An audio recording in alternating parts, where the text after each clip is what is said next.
Hello friends, कैसे हैं आप सब। फॉरएवर में फिर से आप लोगों का स्वागत है।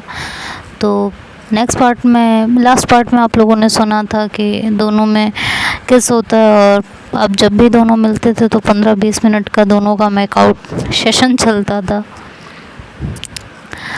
तो कहते हैं किस करने के बाद जब शीतल घर आती है तो उसको ये सोचने पे वो खुद को मजबूर कर देते थे कि ये दोनों के बीच आखिर क्या है, क्या प्यार है। और शीतल को कभी भी ये फील नहीं हुआ कि ये प्यार है। वो घंटों तक सोचा करते थे इस बात को। नीलू के साथ होने के बाद मुझे उसके लिए तड़प उठती थी। मोना की छुअन मेरे शरीर में थोड़ी देर के लिए सनसनाहट तो भर देती है, पर शरीर की तलब पूरी होते ही ख़त्म हो जाती है, ठहरती नहीं है। मोना के लिए मुझ में कोई तड़प नहीं है जो नीलू के साथ होने के बाद होती थी, उससे छूने के बाद आती थी। मोना के साथ शारीरिक निकटता के बाद मेरे मन में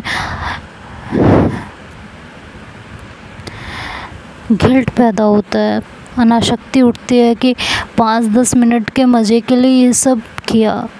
खुद को थोड़ा कंट्रोल किया होता तो ठीक रहता, पर क्या करूं। मोना इतना इंटेंसली अप्रोच करती है कि मेरे लिए मना करना मुश्किल हो जाता है। शीतल यही सब सोचती रहती थी, और जैसी बात है, इतने सालों बाद कोई उसके इतना करीब था, और नीलू ने तो उसे जवाब दे ही दिया था।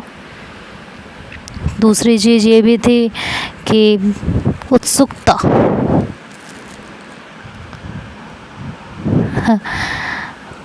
कहते हैं ना कि क्यूरियोसिटी जो है वो हर चीज़ ख़त्म कर देती है। तो ये कहावत शीतल पर खूब फटती थी। उसके अंदर ये क्यूरियोसिटी थी कि दो लोगों के बीच कैसे होता है, खासकर लड़कियों के बीच। ये सारी चीज़ें उसके दिमाग में हर वक्त चलती रहती थी। ये सब जानने की उत्सुकता उसे मोना के और करीब कर देती थी।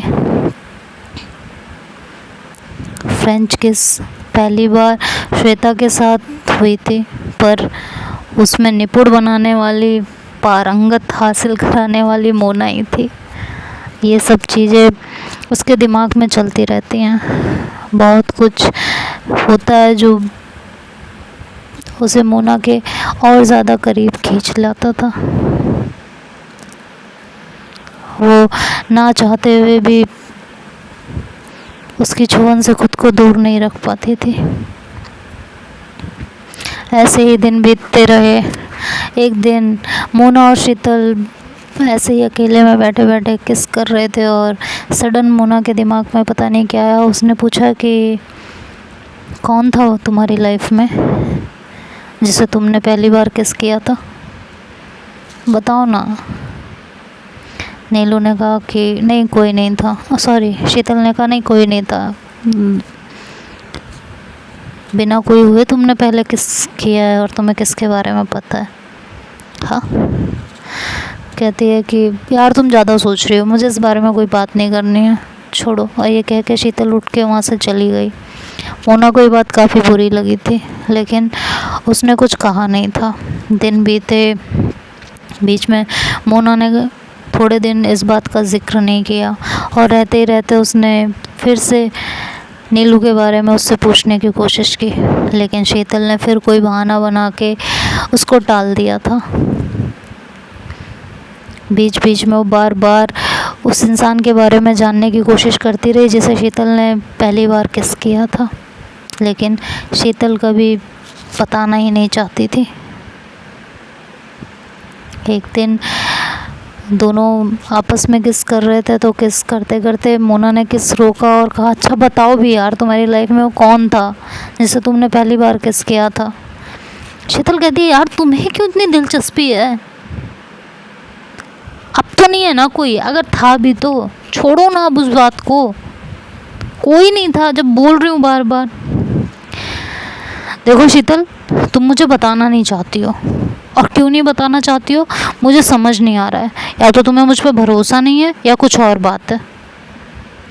और मैंने तो तुम्हें अपने बारे में सब कुछ बताया था ना, अपने करंट बॉयफ्रेंड के बारे में बताया है, इससे पहले जो कुछ था वो भी बताया है।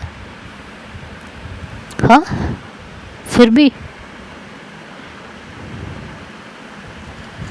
तुम क्यों करती हो यार ऐसे, तुम मुझे बता क्यों नहीं सकती हो। शीतल इस बात पे बिफर गई थी, कहती है, अगर तुम्हें इसी बारे में बात करनी है तो मुझे आज के बाद तुमसे मिलना ही नहीं है, छोड़ो, मैं जा रही हूँ यहाँ से। ये कह के शीतल वहाँ से उठ के चली गई थी। शीतल पहले से ज़्यादा रूड हो चुकी थी, लेकिन अभी भी मोना के सामने उसकी चलती नहीं थी, और मोना का पॉजेसिव नेचर शीतल को बहुत ज़्यादा दुखी कर रहा था, वो उसके गले का फंदा बन चुका था। फिर दिन कुछ ऐसे ही गुजरे, मोना ने उससे बात की, सॉरी बोला, लेकिन मोना की वो आदत कभी गई नहीं। कभी कभी उसका ज़िक्र करके शीतल को जलाने या नीचा दिखाने की कोशिश भी की थी, पर शीतल पे इन चीज़ों का कोई असर नहीं होता था। अपने बॉयफ्रेंड का नाम ले लेके उसे जलाती रहती थी, पर शीतल की ज़ुबान बंद थी तो बंद थी। कुछ दिन और ऐसे ही बीते, तो एक दिन तय हुआ कि सारे फ्रेंड्स कहीं मिलेंगे, तो मिलने की जगह तय हुई, और राजन, उसकी गर्लफ्रेंड, प्रशांत, लीना, शीतल, सब, मोना, सब लोग मिलने का प्रोग्राम तय हुआ। तो मोना लीना का नाम सुनते ही चिढ़ गई थी। जब ये लोग मिले तो लीना को देख के उसके तन बदन में आग लग चुकी थी। उसने शीतल को साइड में ले जाकर कहा, ये लीना को क्यों बुलाया तुमने, हाँ मुझे ये बता दो। अरे यार सब फ्रेंड्स हैं, तो लीना आज भी तुम्हारी फ्रेंड है, मैंने तुम्हें मना, अरे यार वो प्रशांत की गर्लफ्रेंड है यार, क्यों नहीं समझती हो तुम, मैं थोड़ी ना मना कर दूंगी, अगर प्रशांत आएगा तो वो भी आएगी ही ना, कैसी बकवास बातें कर रही हो। शीतल ने थोड़ा सा झूठ बोला था यहाँ पे, क्योंकि उसे भी नहीं पता था कि लीना प्रशांत की गर्लफ्रेंड है या नहीं है, बट उसने बोल दिया था प्रशांत और लीना को एक साथ देख कर, तो उसे भी कुछ पता नहीं था, बस बोल दिया था। और उन्होंने कहा ठीक है मैं जाके पूछती हूँ, तो शीतल ने उसे कसम दे के रोक दिया था। खैर मोना से उसने कहा, तुम अब शाम क्या ऐसे ही बर्बाद करनी है तुम्हें, तो बता दो। तो मोना ने भी उस बात को समझा और उस बात को इग्नोर किया। वो शीतल का हाथ पकड़ के वहीं बैठी रही, और शीतल को बार बार नोटिस करती रही कि वो लीना को देख तो नहीं रही है। बातें होने स्टार्ट हुई, और बातें करते करते बात प्यार और मोहब्बत तक आ पहुंची थी। सब राजन से पूछने लगे कि दोनों कैसे मिले, कैसे प्यार किया, किसने प्रपोज किया।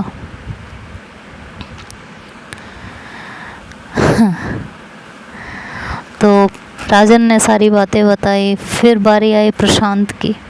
प्रशांत की बारी आने पर उसने शीतल की तरफ देखा एक नज़र, और फिर कहा कि क्रश था किसी पर, मगर बात नहीं बनी। तो फिर लीना की बारी आई, तो लीना ने भी बताया। मोना को शीतल का झूठ पता चल चुका था, लेकिन उसने वहाँ पे कोई भी नाटक करने की ज़रूरत नहीं समझी। उसने अपने आप को कंट्रोल किया था। लीना, फिर मोना की बारी आई, तो मोना ने भी अपने बॉयफ्रेंड के बारे में बता दिया, और इस तरह बात शीतल तक पहुंच चुकी थी। और उसने उसका मजाक उड़ाने की अंदाज में पूछा कि तुम्हारा तो कोई बॉयफ्रेंड होगा नहीं, है ना। शीतल को मोना की बात और उसकी टोन दोनों बुरी लगी थी।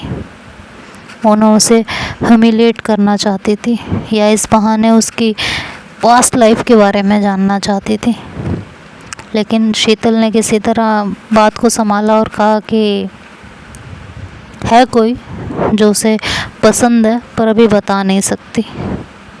जब भी दोनों के बीच बात आगे बढ़ेगी तो ज़रूर उसके बारे में बताएगी, क्योंकि अगर शीतल ये कहती कि उसकी लाइफ में कोई नहीं है तो मोना उसका मजाक बनाती, और अगर कहती कि कोई है तो कौन है ये जानने के लिए मोना के साथ साथ बाकी सब उसके पीछे पड़ जाते।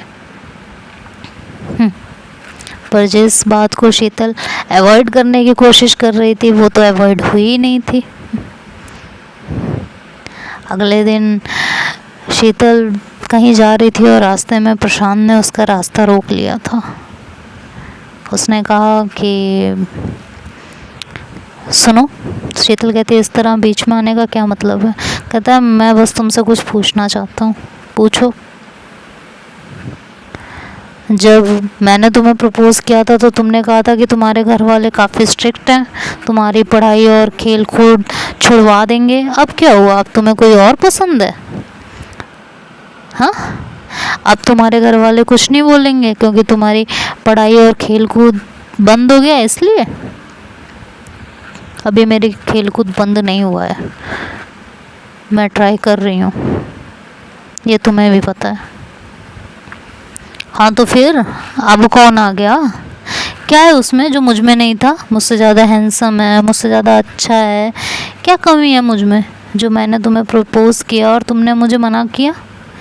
कौन है वो लड़का?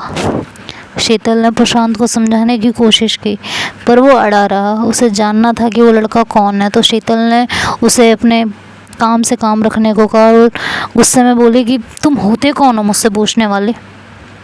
मेरी ज़िंदगी में क्या चल रहा है, मेरी ज़िंदगी में कौन है कौन नहीं है, तुम कौन होते हो जानने वाले? ये मेरी मर्ज़ी है, मैं बताना चाहूँ तो बताऊँगी, नहीं बताना चाहूँ तो नहीं बताऊँगी।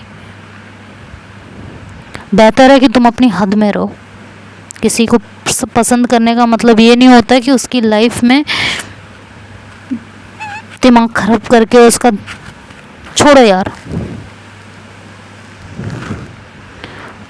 और तुम बस अपनी लिमिट तक रखो चीज़ों को। अब आखिर वो बताती भी क्या कि उसकी लाइफ में कौन इंसान है। बात ज़्यादा तूल ना पकड़े इसलिए शीतल ने कहा था कि किसी को पसंद करती है, पर अब वो खुद ही श्योर नहीं थी कि क्या करे वो। इस बात को बोल के उसने ठीक किया या गलत किया? वो काफ़ी परेशान हो चुकी थी। खैर वो अपना काम करके लौट आई थी और शाम को मोना से मिली। अब भाई सुबह प्रशांत के साथ तो उसने किसी तरह बात संभाल ली थी, पर शाम को मोना ने दो बातों पर रौद्र रूप धारण किया हुआ था। और जैसे ही वो मिली उसने पूछा, लीना प्रशांत की गर्लफ्रेंड है? हाँ, झूठ बोला तुमने मुझसे। हाँ, तुमने बुलाया था ना लीना को? तुमने मुझसे झूठ क्यों बोला? शीतल कहती मैंने नहीं बुलाया था। तुम झूठ बोले तो अगर तुमने नहीं बुलाया था तुमने मुझसे क्यों झूठ बोला, मुझे ये बताओ। यार मोना, मैं उससे अगर उस समय मैं तुम्हें झूठ नहीं बोलती तो तुम लीना को वहाँ से भगा देती यार। और लीना हमारे ग्रुप का हिस्सा है, क्या करूँ? मैं लीना से बात नहीं करती हूँ, इस बात पर तुम्हें यकीन करना पड़ेगा। तुम बेवजह इतना सोच रही हो और तमाशा क्रिएट कर रही हो, बस ख़त्म करो। सच कह रही हूँ, कोई नहीं है मेरी ज़िंदगी में, मैं लीना से बात नहीं करती हूँ। बहुत समझाने के बाद लीना की बात पर मोना ने यकीन किया। देखते हैं अब आगे क्या होता है, तो नेक्स्ट पार्ट में सुनेंगे। तब तक के लिए बाय बाय, टेक केयर।